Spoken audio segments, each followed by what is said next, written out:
యజ్ఞానికి యాగానికి మూల స్తంభం గోవు.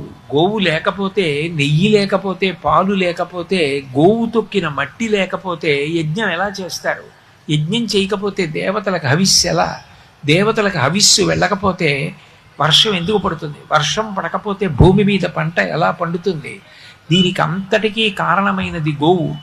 తిక్కన గారు మహానుభావుడు, ఈ ప్రాంతం వాడు.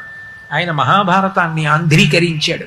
అనుశాసనిక పర్వంలో గోవు గొప్పతనం గురించి చెప్తూ ఒక అద్భుతమైన పద్యాన్ని రాశాడు ఆయన.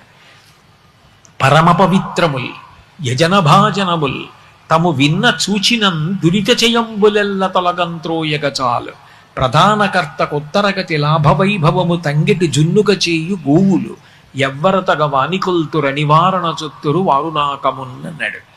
లోకంలో 84 లక్షల జీవరాశులలో ఎంత గొప్పవాడు కానివ్వండి, మలమూత్రములు మాత్రము దుర్గంధ భూయిష్టములు, దూషితములు. కానీ ఒక్క గోవు యొక్క మూత్రము, గోవు యొక్క పేడ, ఈ రెండు పరమ పూజనీయములు, లక్ష్మీస్థానములు.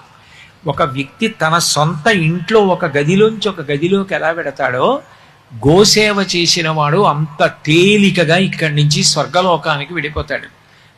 నేను చెప్పట్లేదు, తిక్కన గారు చెప్పారు ఆ పద్యంలో. అంత గొప్పది గోవు. గోవు ఉన్నంత కాలమే యజ్ఞయాగాదులు జరుగుతాయి. కాబట్టి గోవుని రక్షించుకో అని చెప్పడానికి కార్తీక మాసంలో 2 తిథులు గోపూజకి కేటాయించారు. గోపాష్టమి, గోవత్స ద్వాదశి.